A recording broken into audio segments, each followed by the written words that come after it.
राधे राधे। भारतीय भूमि पे हर साल कुछ न कुछ ऐसा होता है जो आस्था, परंपरा, विश्वास का अद्वितीय संगम को दर्शाता है। ये भूमि बहुत ही पावन है। यहाँ पे लाखों करोड़ों ऋषि मुनि अनंत काल से होते आए हैं। हर धर्म के अनुयायी यहाँ रहे हैं, चाहे वो सनातन धर्म हो, जैन धर्म हो, बौद्ध धर्म हो। हर धर्म के ऋषि मुनि का वास इस धरती पे रहा है। आदि अनंत काल से हम भारतीय इन ग्रहों नक्षत्रों की चाल को कैलकुलेट करते आए हैं।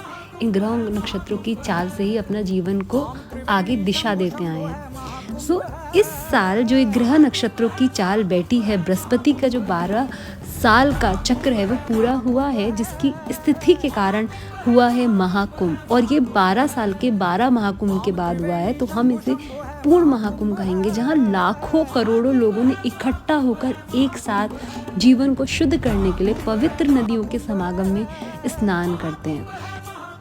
महाकुंभ का महत्व केवल धार्मिक ही नहीं है, बल्कि भारतीय संस्कृति, आस्था का, एकता का प्रतीक है। यहाँ ना कोई बड़ा है, ना कोई छोटा है, ना अमीर है, ना गरीब है।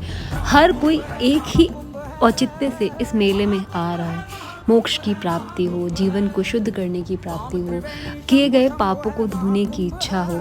तो ये जो पवित्र स्थान है, जहाँ करोड़ों लोग अपने पापों से मुक्ति पाने के लिए, आध्यात्मिक शांति पाने के लिए गंगा, यमुना, सरस्वती के संगम में स्नान करने आए हैं।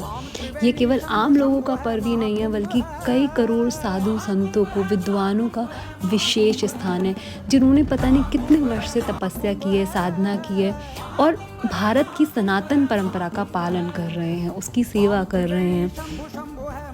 महाकुंभ मेला केवल स्नान और पूजा का ही समय नहीं है। ये एक ऐसा अनुभव का हिस्सा है जहाँ किसी का मन एकता, प्रेम, भक्ति में समाहित होता है। या ना तो कोई भेद है, ना अंतर है, सभी एक लक्ष्य के लिए एकजुट हैं। एक ऐसा आयोजन है जहाँ समाज में एकता, प्रेम, भाईचारा सब देखने को मिलेगा। अलग अलग तरह के लोग हैं, भारत के अलग अलग कोने से आए, इवन देश दुनिया के अलग अलग कोने से आए हैं लोग। तो और महाकुंभ एक ऐसी छाप छोड़ता है जो जीवन भर हम नहीं भूल सकते। ये सिर्फ एक धार्मिक अनुष्ठान नहीं है, बल्कि एक ऐसा अनुभव है जो जीवन को नया दृष्टिकोण देता है, एकता, विश्वास और आस्था का प्रतीक है। यहाँ आने वाले ऋषि मुनियों का जो तप है वो बहुत ही अद्वितीय तप है। पता नहीं वो कितने वर्षों से, कितने सालों से, कितनी कालों से वो तप कर रहे हैं। हो सकता है, मान्यता ऐसी भी है कि हो सकता है इस कुंभ मेले की इस पावन धरती पे शिव जी ने आके स्नान किया। हो सकता है मेले के किसी कोने में नंदी भी आए हों।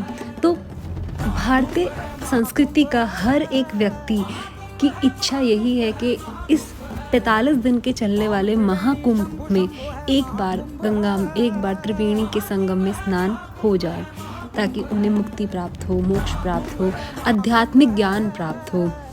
रहने वाले यहाँ पे इतने सारे ऋषि मुनि आए हैं, इतने सारे विद्वान यहाँ पे आए हैं। हमने देखा भांति भांति प्रकार के लोग हैं। और ये मेला अगर हम देखें तो केवल आध्यात्मिक नहीं है, बल्कि इस बार इस मेले में बहुत सारी टेक्नोलॉजी का यूज़ भी किया है, ताकि मेले को बहुत ही व्यवस्थित रखा जाए। तो अगर आप एज अ ट्रैवलर जा रहे हैं तो आप जायज़ है कि आप उसमें शिकायतें कर सकते हैं, पर अगर आप धार्मिक अनुष्ठान पे जा रहे हैं, कि स्पिरिचुअल यात्रा के तौर पे इस मेले में जा रहे हैं, तो आप व्यवस्था को बनाए रखें। उसमें कंप्लेंट्स नहीं करें कि ये नहीं था, भीड़ थी, ये नहीं मिला। आप एक बहुत ही खुशी मन से जाएं, उस चीज़ों को एक्सेप्ट करें।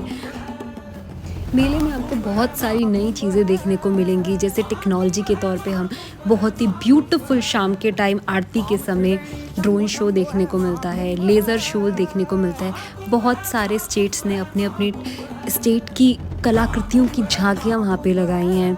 हर स्टेट का एक स्पेशल आपको फ्लेवर वहाँ पे देखने को मिलेगा। इतने सारे साधु संतों के अखाड़े वहाँ पे हैं। उन अखाड़ों में जिस तरीके की वो अलग अलग प्रकार से तपस्या कर रहे हैं, उनको देखने को आपको मिलेगा। उनकी वो ज़ील मिलेगी, जिससे आपको खुद को मोटिवेशन मिलेगा, एक पॉजिटिव एनर्जी मिलेगी देखने को। तो भीड़ भाड़, मेला, घूमना फिरना, इन सबसे अलग आप एक ऐसे माइंडसेट से उस मेले में जाएं कि आप वहाँ से पॉजिटिव एनर्जी लेके आएँ, अपने लिए पॉजिटिविटी वाइब्स लेके आएँ, ताकि आपकी लाइफ में वो पॉजिटिविटी एक लंबे समय तक रहे और आपको लाइफ में आगे बढ़ने के लिए प्रेरित करे, आपको मोटिवेट करे। साथ में इस त्रिवेणी में आप स्नान करें, संगम में स्नान करें, हो सके तो ब्रह्म मुहूर्त में करें, नहीं हो सके तो जो आपकी सुविधा के अनुसार मुहूर्त है उसमें करें। मेला घूमें, मेले में एक व्यवस्था बनाए रखें सब, और अपने अंदर से जो भावना है, हीन भावना है, त्रिवेणी के स्नान के साथ-साथ उस हीन भावना को वहीं छोड़ के आएँ और वहाँ से एक पॉज़िटिव एनर्जी, एक मानवीयता की जो भावना है, सर्वधर्म समभाव की जो भावना है, एक दूसरे से प्रेम की जो भावना है, वो साथ में लेके आएँ। यह मेला केवल धार्मिक दृष्टिकोण से नहीं बल्कि एक सामाजिक और सांस्कृतिक दृष्टिकोण से भी बहुत महत्वपूर्ण है। तो जब भी आप इस मेले में जाएँ, एक मानवता के दृष्टिकोण से जाएँ। राधे राधे।